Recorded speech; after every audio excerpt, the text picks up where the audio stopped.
Hier is jou Orania nuus van die afgelope 2 weke. Welkom by Orania Aktueel.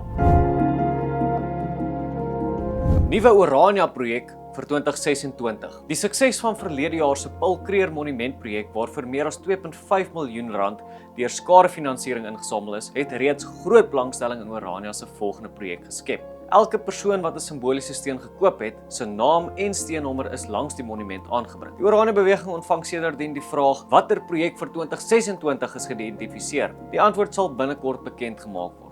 Mense wat verlede jaar deelgeneem het, as ook diegene wat nog nie die geleentheid gehad het om hul stempel op Orania af te druk nie, sal weer die geleentheid kry om deel van hierdie projek te wees. Groei van tersiêre opleiding in Orania. Hoërskool opleiding is besig met 'n groot uitbreiding van sy Tegnika kampus.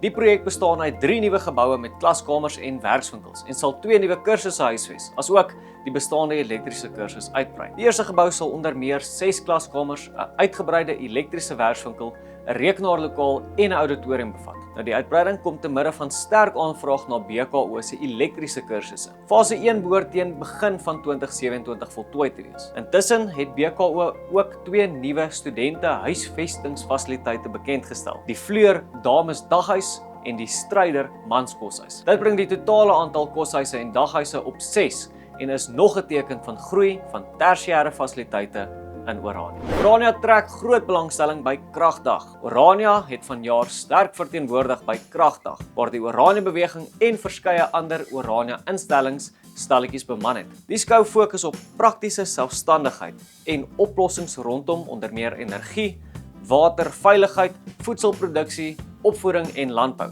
Meer as 30.000 mense het die 3 dae lange skou kom besoek met 'n sterk Afrikaner teenwoordigheid. Dit het die Orania beweging, Orania Ontwikkelingsmaatskappy, Orania Dorpsraad, Orania CVO skool, se kuberskool en Bokerhoe opleiding die geleentheid gegee om met ondersteuners van regoor Suid-Afrika te skakel. 2 nuwe Orania boeke word bekendgestel.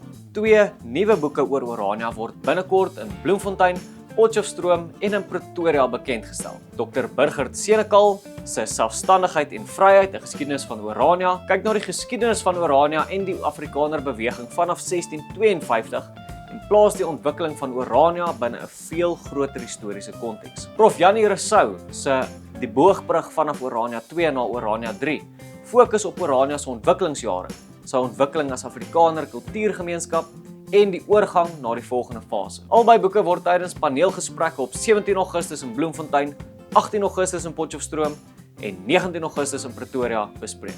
Orania gaan groot op 5 September. Orania CVO skool se jaarlikse musiekfees Orania gaan groot vind vanjaar op Saterdag 5 September hier op die skool se nuwe sportterrein plaas. Die fees het in die verlede honderde besoekers gelok en bied vanjaar weer 'n groot program met bekende kunstenaars, stalletjies, kindervermaak en Springbok rugby op die skerm. Besoekers kan uitsien na optredes deur onder andere Steve Hofmeyer, Bok van Blerk, Demi Lee Moore en ons. Die fees is ook 'n belangrike fondsinsameling geleentheid vir Orania CVO skool en dra by tot die verdere ontwikkeling van die skool en die opleiding van Afrikaner jeug. As jy enige nuus uit Orania het, deel dit gerus met ons deur 'n e-pos te stuur na inligting@orania.co.za. Ondersteun asseblief die Orania beweging met 'n donasie van jou keuse.